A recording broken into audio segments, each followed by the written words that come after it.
मनोज जी,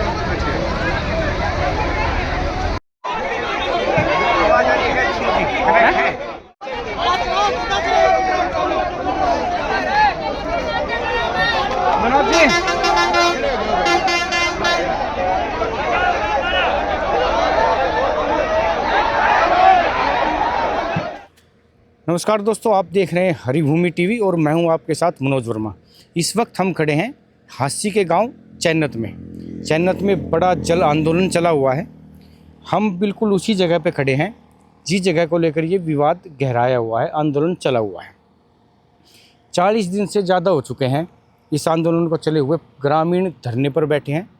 ग्रामीणों की मांग है कि हांसी के लिए जो पाइपलाइन जाएगी भागड़ा ब्रांच से, उसमें से कनेक्शन दिया जाए गांव चैनत के लिए पानी का, एक टी लगाकर। उस टी लगाने की मांग को लेकर ग्रामीण 40 दिन से ज़्यादा धरने पर हैं, आंदोलन कर रहे हैं, लेकिन अभी तक उसका कोई समाधान नहीं हो पाया है। पिछले दिनों, ये बात है शुक्रवार की शाम की, एक शख्स आते हैं, सोमेश जिनका नाम है, ग्रामीणों को आश्वासन देते हैं, धरने पर आते हैं कि उनकी टी मैं लगवा दूंगा। टी लगवा दी जाती है, लेकिन होता क्या है कि टी लगवाने के बाद देर रात को प्रशासन आता है। शुक्रवार रात की बात है, देर रात को प्रशासन आता है पुलिस दल बल के साथ और उस टी को उखाड़ कर ले जाता है। उस दौरान ग्रामीणों और पुलिस के बीच हाथापाई भी हुई है। नौबत ये आई थी कि ग्रामीणों पर आंसू गैस के गोले और लाठी चार्ज तक करना पड़ा था पुलिस को। टी उखाड़ कर ले जाता है प्रशासन। आज बुधवार है, 2 दिन के बाद आज फिर गहमा गहमी हुई है गांव चैनत में। करीब 2 बजे के आसपास की ये गहमा गहमी जो हुई है, जो टकराव के आसार बने थे, बुधवार को 2 बजे के आसपास आंदोलनकारियों को, जो ग्रामीण बैठे हैं, उनको सूचना मिलती है कि प्रशासन जो ये हांसी के लिए जो नहर जो पाइपलाइन दबाई जा रही है, इसको दबाने के लिए आ रहा है, खुदाई शुरू कर रहा है। लेकिन पूरा का पूरा गांव उठकर, जो आंदोलनकारी है पूरा गांव उठकर इसी जगह आ जाता है जहां पे हम खड़े हैं। करीब 2 बजे के आसपास ये बरवाला रोड है, इस रोड को जाम कर दिया गया था एक तरह से।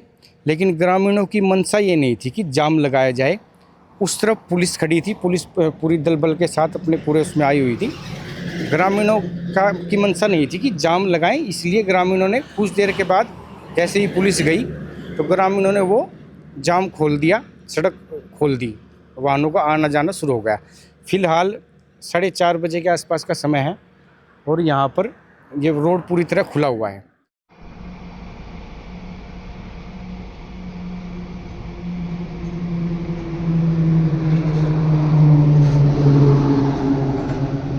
अभी हम गांव चैनत में धरना स्थल पर पहुंच चुके हैं। यहाँ पे जो धरना दे रहे हैं और इस धरने का जो सपोर्ट्स कर रहे हैं, इनकी सपोर्ट में आए हैं कुछ लोग हैं, अलग अलग संगठनों से हैं, अखिल भारतीय किसान सभा हरियाणा से हैं। इनके साथ बातचीत करेंगे कि आगे की रणनीति क्या रहेगी आंदोलन को लेकर। नमस्कार जी। नमस्कार साहब। आपका नाम क्या है साहब, कौन सा संगठन है अपना? मेरा नाम शमशेर सिंह नंबरदार, गांव लाडवा, तहसील जिला हिसार। मैं अखिल भारतीय किसान सभा का हरियाणा राज्य उप प्रधान और जिला हिसार का भी उप प्रधान हूँ। इसके साथ साथ मैं अखिल हरियाणा सर्व जातीय पुनिया खाप हरियाणा का भी प्रधान हूँ। अच्छा, ये तारीख कौन सी थी जब ये आंदोलन शुरू हुआ था? 40 दिन हो गई थी। 40 दिन? 40 दिन से ज़्यादा हो गए हैं वैसे तो। हाँ, 40वां दिन है सर। हाँ। तो अभी ये शुरू से हुआ क्या क्या है? कहाँ पे आपको किसी ने आश्वासन दिया था या अभी तक आश्वासन भी नहीं मिला है? बाबूजी, इसमें बात इस तरह है, पत्रकार महोदय, यहाँ पर हांसी शहर को पानी, भाखड़ा का पानी ले जाने के लिए, क्योंकि जमुना के ऊपर है हांसी शहर। हमारे देश के लगभग सभी शहर नहरों के ऊपर आबाद है। हांसी पुरानी जमुना जो पेटवा डिस्ट्रीब्यूटरी है उसके ऊपर बसा हुआ है। नहर गांव के बीचों बीच निकलती है और उसके साथ साथ बरसाती सुवानी फीडर, वो भी 2 नहरें निकलती है। लेकिन वहाँ पर पानी कम आता होगा, हांसी डिस्ट्रिक्ट बन गया, ज़्यादा पानी की जरूरत होगी।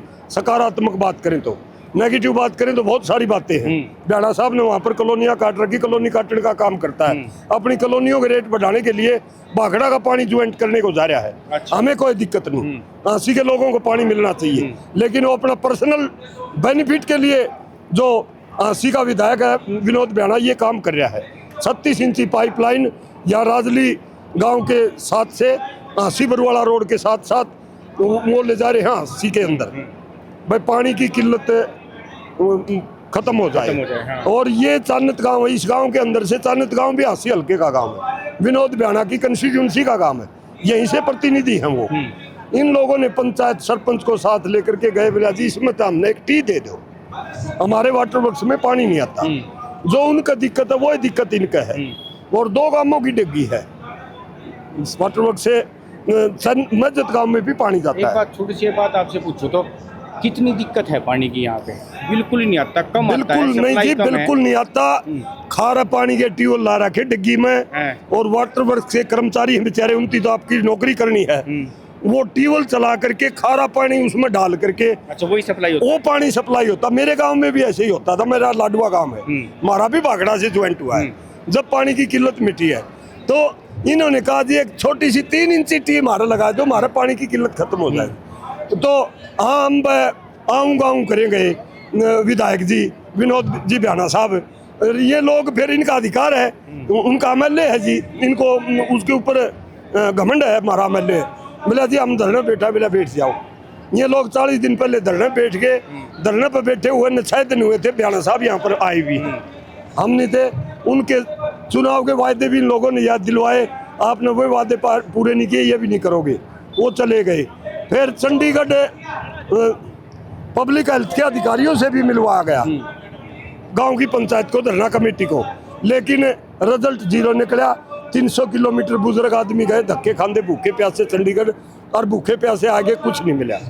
फिर यहाँ पर ये लोग भूख हड़ताल पर बैठ गए, चौधरी टेकराम 81 साल के, और सभी जातियों के, सभी समाजों के लोग यहाँ पर, क्योंकि पानी की किल्लत है। 75% लोग यहाँ पर महिलाएं आती धरने पर, क्योंकि पानी की समस्या से रूबरू महिलाओं को होना पड़ता है। हमारे समाज में, देहाती समाज में, माफ करना, महिला की जिम्मेदारी मानते पानी की। वो बेचारी ये 75% इनकी होती है, 25% जेंट्स आते हैं। जेंट्स की नफरी तो बाहर के लोग आके बढ़ाते हैं। तो ये इनकी जन्मन समस्या मैं आपको कहना चाहता हूँ। भूख हड़ताल पर बैठ गए सभी समाजों के 5 आदमी, और 9वां दिन हुआ जब एक RSS का तथाकथित बदमाश आदमी झूठा इतनी बड़ी महापंचायत को धोखा देने के लिए यहाँ पर आया।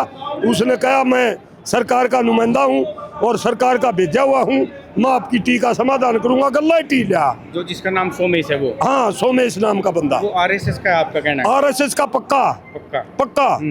तो वो धरने पे आ गया, और धरना कमेटी से बोला मैं आपकी समस्या का समाधान कर दूंगा। मेरे सारी बात हाथ में, मैं सरकार से बात करके आऊँ, मैं सरकार ने भेजा हूँ। उस साथ में टी ले रहा था। विवाद तो वही है। हाँ वही है।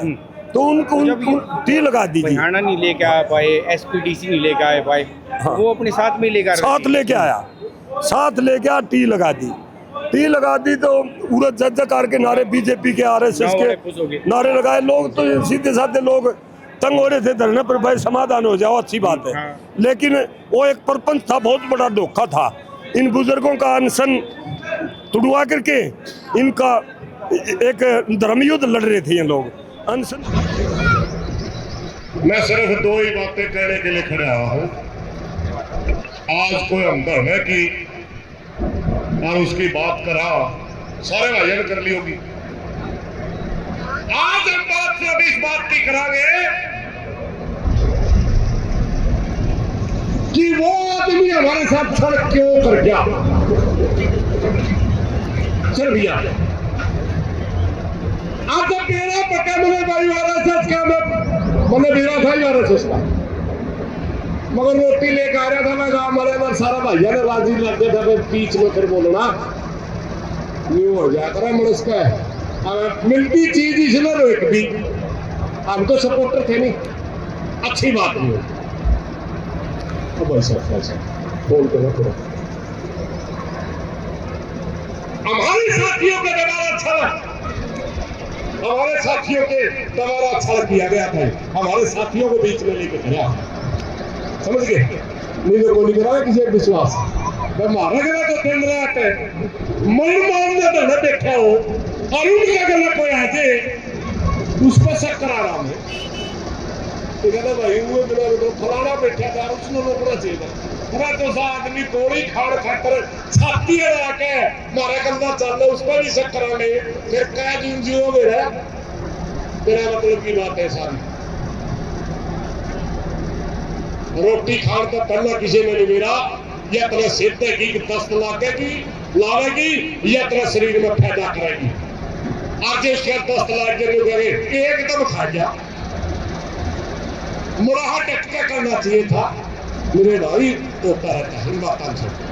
मगर लेकिन जब बड़े लोगों का बड़ा दुख होया लेकिन मेरा दुख को नहीं रहा उस दुख का क्यों नहीं हुआ। अपने गांव में अपन न्यू नहीं मेरा आकर फलाना आदमी का तो लक्षण ये है भाई ये तो चुगली करने वाला हो। अब मेरी कोई मेरा काम में बुराई करता और मेरे तेरा हुआ तेरी बुराई कराए अब उसकी बात है जे अब तेरी बुराई कर क्या मैं क्या कहूँ आदमी इधर नहीं मैं लिया करो। ये आदमी आरएसएस का आरएसएस सबसे बड़ी उस समय से लेकर के आज तक इन्होंने एक भी काम ईमानदारी पे नहीं कराया। ये छवत से ही यहाँ तक आए हैं हमेशा ने अच्छा नहीं कराया। आरएसएस वो संगठन है जो देश के का सबसे खतरनाक सबसे घटिया किस्म की सोच रखने वाला संगठन है। अगर भारतवर्ष के किसी ने 2 टुकड़े करवाए सबसे पहले ट्यूनेशन थ्योरी किसी ने दी वो सावरकर ने दी थी और ये सावरकर को अपना नेता मानते हैं तो देश करवाने वाले भी यही थे। पूरे आजादी के आंदोलन के दौरान एक भी आदमी आरएसएस का शहीद नहीं हुआ।